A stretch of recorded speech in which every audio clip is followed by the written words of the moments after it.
So about a week ago, I actually did a consultation with one of you, and all what he wanted to know is how have I been able to be so successful in farming in Africa, because he had tried so many. He has tried poultry farm, goat farming, whatever, and had failed at all due to a lot of reasons.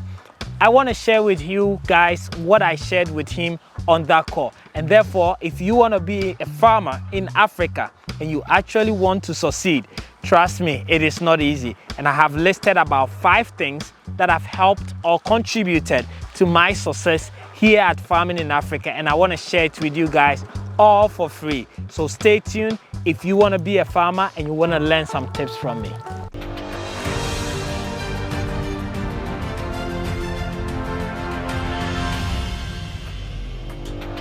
Welcome back, guys, and as I said, today we're going to be talking about 5 essential things that I have practiced here in Africa doing livestock farming that have helped me get into where I am today. And I know I'm not yet there, but it's a gradual step. At least I am on the track. But before we go into details, I want to introduce you guys to this machine that we've brought. This is a corn chiller, and if you're doing poultry farming, livestock farming, crop farming, and you're growing corn, then you need one of these machines. It comes with its own gas motor that you can just basically spark it, put your corn in, it's going to peel it and also take off the seed. So it's a corn chiller. We have it at our shop in Achimota, and if you're interested in, call the WhatsApp number or visit our shop. I think we have about 4 pieces there. You can buy some. It's just for small scale. So, you know, if you're doing livestock, you probably want to grow your own corn. And if you harvest it, you know, those days where you get women peeling it and all those things are over, use mechanized farming, buy a small petrol, pour it inside, spark it, it's going to do all the work for you. But that's not what we're talking about today. Today we're talking about 5 essential things that have contributed to my success, and I'm going to share with you. I know there's a lot of video on the internet about how to become a successful farmer, how to become a millionaire farmer. I can promise you that. What I can promise you is what I have done that has helped me get to where I am today. And number 1 to me, and like any other business, is the people that you work with, right? So here at the farm, my number 1 essential reason for you succeeding is you. You as a beginner need to spend majority of your time on the farm. Most of us, we start farming and then we go and sit in our office, we go and sit in the city, and we expect our farm to happen. You are the visionary. Without your backing, the people at the farm, mostly they are just telling me what to do. They don't have the passion for it. It's a stepping stone for them. So you, the farmer, the visionary, the businessman who wants to go into farming needs to be here. I spend time in Accra, but I try my best to be here as much as I can. When I started my poultry pen, I actually moved here for 1 year. You guys saw me in the beginning when I was, you know, the chicks came, I was spending nights in the chicken pen, day and night with the team, working alongside with them, right? So number 1 is for you to try your best to be as involved as you can in the farm if you want your farm to succeed. And that is what has worked for me. I tell you, anytime I have traveled to the US and left the farm, I come and 1 or 2 things have gone wrong. Not to say my guys are not doing a great job, but because I am not here to give them the direction that I want to take the farm, of course, it won't meet my expectation to 100%, right? And that could result in collapsing of your farm even if you don't have the right person, right? But I know that not everybody can be at their farm. Most of you are living abroad, but that doesn't mean you shouldn't still start the farm. So if you can be here, then you have to make sure that you have the right farm manager. I know in most cases you're not going to get, you know, a well-trained, you know, vet to be at your farm, or even a farm manager, somebody who has gone to school, who really wants to do this as a career. And therefore you have to rely on either relative, friends, or recommendation. Sometimes people you don't even know, which is risky, but you have to be very, very careful. You guys have learned this. It's everywhere in any business, especially on our continent. If the people that you're working with are not committed, you can't trust them, you're definitely going to collapse your business. It doesn't matter whether it's a family member, it doesn't matter whether it's a male or female. So that's the 1 essential thing. I'm going to repeat it again. If you can, spend as much time as you can here at the farm.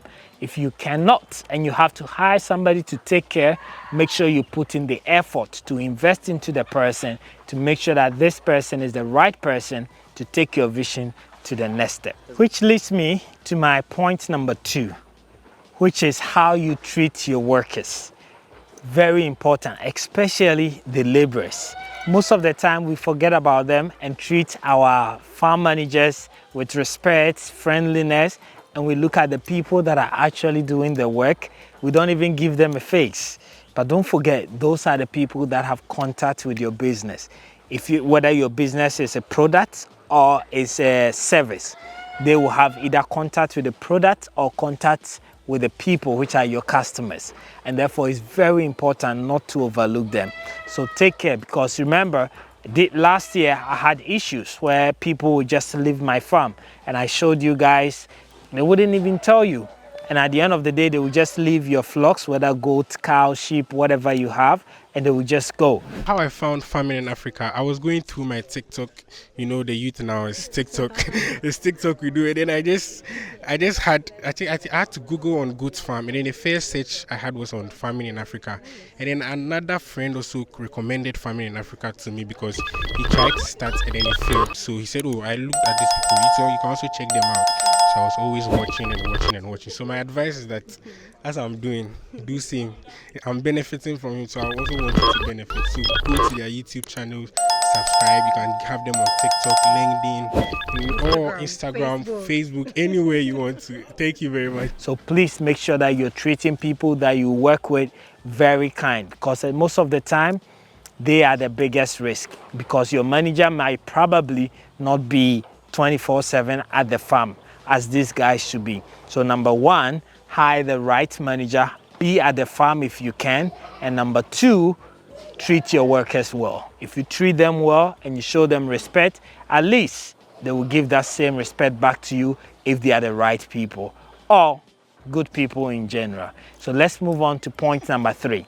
Point number 3, even if you have all the right things in place, you definitely need to put the right tools in the hands of your workers, right? So I don't know what kind of farming that you're doing or whatever project that you're doing in agriculture, but there are tools that you need to be able to support them. You know, these guys are used to a certain way, but trust me, when they see improvement, they do see. Anytime I work with my guys, I always tell them about what I'm planning in future. I always tell them about things that I've bought that is on its way coming. I remember when we started harvesting grass, we were using machete, and I'll tell the guys, I'm bringing, a bush cutter where we will just put it at our back and be cutting. When it came, they were very excited. People were just having fun, going up and down and basically cutting. Then we went ahead to bring a walking tractor. So they see this improvement. They see that their workload is reducing, right? And that gives them some incentive, and they're always looking forward to, right? So you don't underrate them, thinking, oh, these guys, they are from the bush, they are used to machete, so machete is all what I can give you. Even if they request a new one, you don't give them. Give them the right tools to do the right work, whatever they request. I remember last time when I was here, my team were requesting for just simple thing like gloves. Their gloves has worn out, they needed gloves. I had to get them gloves from Accra. You know, we are entering into the rainy season. Things like rain jacket, just simple things like that goes a long way, which really fits into treating them well as well. So just the small tools they will need to be able to manage your farm efficiently for you.